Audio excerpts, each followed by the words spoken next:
Yeah. I'm here. Oh, ho! There he is. Okay, great. Professor Jeffrey Sachs. Jeffrey D. Sachs is with us, renowned professor of economics, director of the Center for Sustainable Development at Columbia University, director of the Earth Institute at Columbia University from 2002 to 2016, the senior UN advisor, author of numerous books, and his latest, in my hand right here, Jeffrey D. Sachs, Building the New American Economy, Smart, Fair, and Sustainable, with a foreword by Bernie Sanders. His website, Jeff Sachs, SACHS.org. Jeffrey, Professor, welcome to the program. Welcome back to the program. It's been a few years. It's been a while. It has, but thanks so much. Great to be with you. Thank you. Really appreciate it. Thank you for joining us. So tell us about your book.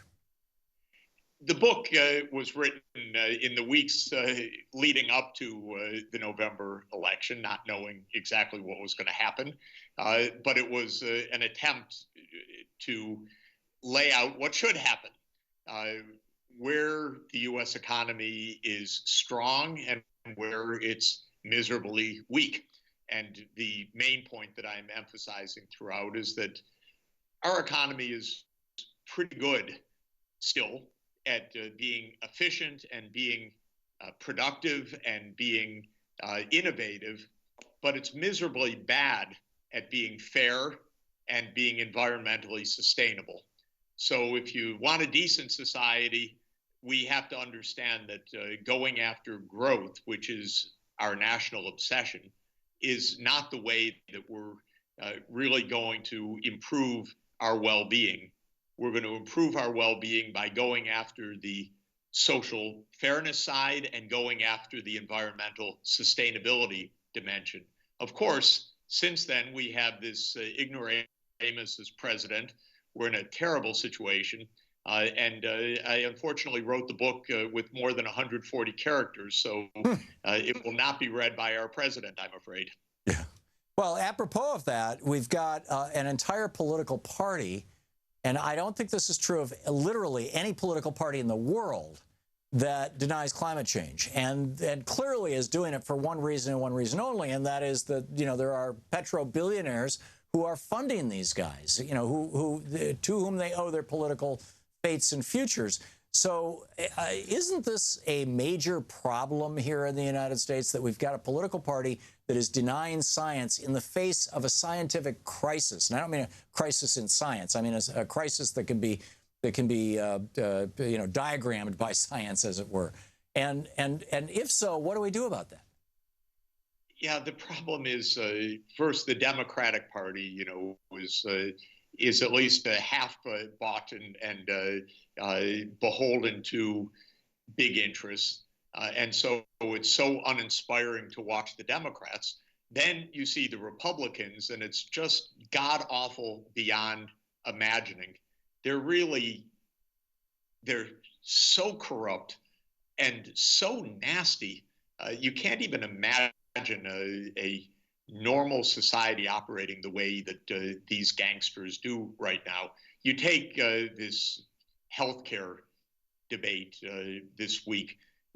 You know, the CBO says twice now that around 25 million people will be put out of coverage.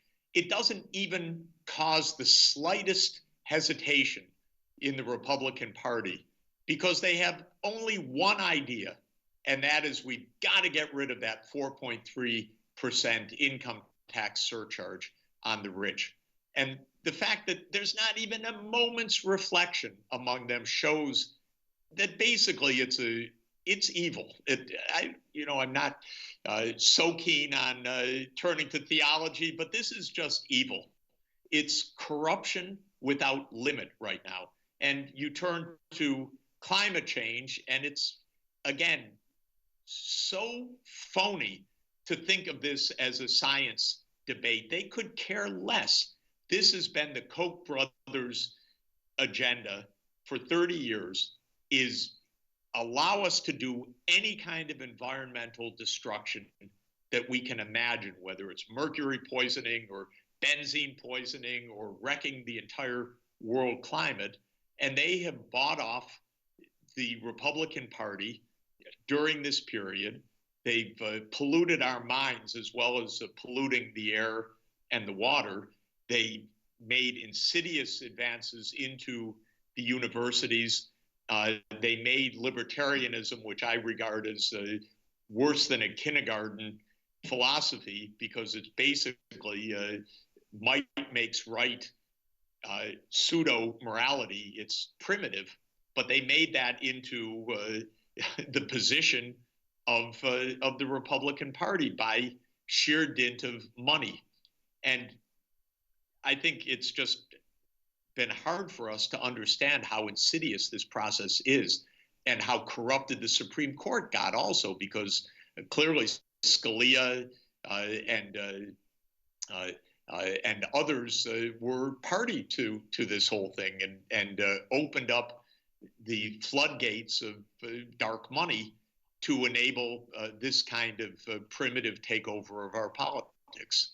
Yeah. So given this reality, in this context, in this world, and given the crises that we're facing, the rapid acceleration of global warming, the rapid increase of albedo at the North Pole as a consequence of the loss of sea ice, all these very concerning social, scientific, environmental indicators that we're seeing.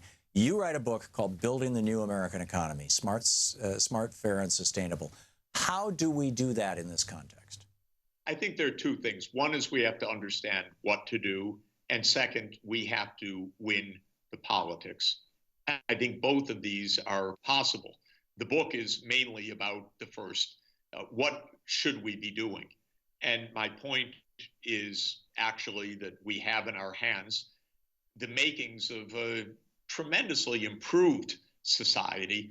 It's not beyond reach. We're not trapped in a devastating downward spiral for reasons beyond our control. I was in Norway and Sweden last week. I like to visit the Scandinavian countries because they're the most successful societies in the world. They're really actually nice places where everybody's doing well, and they're focused on completely decarbonizing their economies in a 30-year period in a very scientific, sophisticated engineering way.